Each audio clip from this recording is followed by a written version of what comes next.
සියලුම දෙනා සාදරයෙන් පිළිගන්නවා අනාවරණ YouTube නාලිකාවට. අද අපි කතා කරන්න යන්නේ යුද ඉතිහාසයේ භාවිතා කළ මෙන්ම වර්තමානයේ වන විටත් භාවිතා වන ඩච් CH-47 හෙලිකොප්ටර් යානය පිළිබඳවයි. මෙය යුද ක්ෂේත්‍රයේ සිට ආපදා කළමනාකරණය දක්වා භාවිතා වන බර ප්‍රවාහනය කරන හෙලිකොප්ටරයකි. මෙම හෙලිකොප්ටර් එකෙන් ගෙන යා හැකි උපරිම බර කොපමණද? උපරිම වේගය ඒ වගේම තමයි මෙම හෙලිකොප්ටර් යානයේ යොදා ගනිමින් සිදු කළ මෙහෙයුම් මොනවාද? මේ සියල්ල පිළිබඳව අපි දැන් කතා කරමු.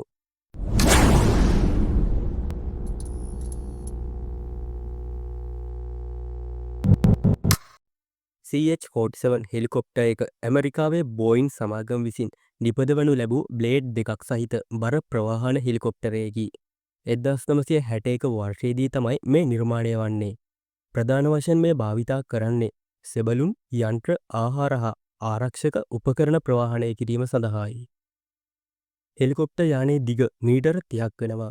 යානයේ බර කිලෝග්‍රෑම් 10185ක් වෙනවා. ඒ වගේම තමයි මෙම යානයෙන් ගෙන යා හැකි උපරිම බර කිලෝග්‍රෑම් 10886ක් වෙනවා.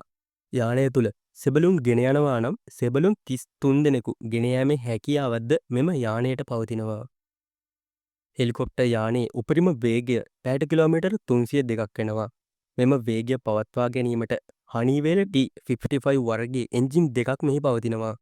ඒ වගේම තමයි මෙහි ඉන්ධන ධාරිතාව ලීටර් 3900ක් වෙනවා. මෙම ඉන්ධන ධාරිතාව මගින් කිලෝමීටර් 741ක් දුරකට පියාසර කිරීමේ හැකියාවක්ද මෙම යානයට පවතිනවා. CH-47 හෙලිකොප්ටර් වසර ගණනාවක් තිස්සේ විකාශනය වුණ අතර එහි විවිධ වර්ග රාශියක් පවතිනවා. මේවා එකින් එකට සංවර්ධනය වෙමින් පවතිනවා. CH-47A 1962 සිට 1966 වසර දක්වා මෙය පවතිනවා. CH-47B 1966 සිට 1968 වසර දක්වා මෙය පවතිනවා. CH-47C 1968 සිට 1982 දක්වා පවතිනවා. CH-47D 1982 සිට 2006 වසර දක්වා මෙය පවතිනවා. CH-47F 2006 සිට වර්තමානය දක්වාම මෙම හෙලිකොප්ටර් යානය පවතිනවා. ඩච් CH-47 හෙලිකොප්ටර් යානයට වඩා බර රැගෙන යා හැකි හෙලිකොප්ටර් යානා පවතී. නමුත් ඇයි මෙම යානය විශේෂිත වන්නේ? ඒ සඳහා කරුණු කිහිපයක් පවතිනවා. CAAS පද්ධතියක් පිහිටීම. එනම් ඇනලොග් පද්ධති වෙනුවට ඩිජිටල් ඩිස්ප්ලේ භාවිතා කර තිබීම. සිතියම් ගුවන් මාර්ග එන්ජින් පද්ධතියේ තොරතුරු කාලගුණික තොරතුරු ඇතුළු තවත් තොරතුරු රාශියක් මෙම ඩිජිටල් ඩිස්ප්ලේ එක හරහා ලබා ගැනීමට හැකි වෙනවා. Digital automatic flight control system එකක්ද පවතිනවා.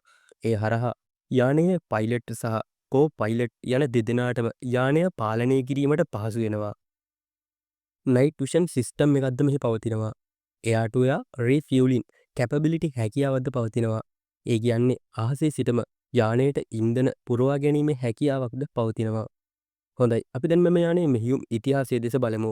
1965-75 කාලයේදී ඇති වූ වියට්නාම් යුද්ධයේදී මෙම යානය ප්‍රථම වතාවට මෙහියුම් සඳහා භාවිතා වෙනවා.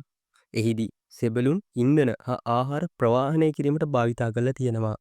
ඊට අමතරව ඇෆ්ගනිස්තාන් යුද කටයුතු සඳහාත් මෙම යානය යොදාගෙන තියෙනවා.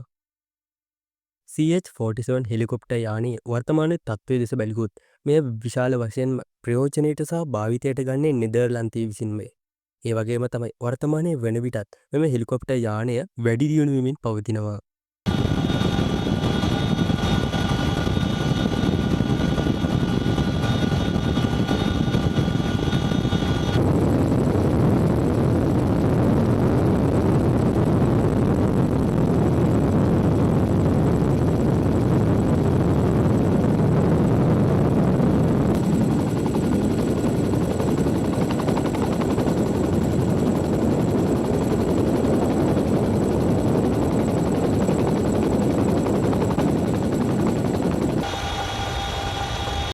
වීඩියෝවේ අවසානයේ වෙනතෙක් රැඳී සිටි ඔයාලට ගොඩක් ස්තුතියි.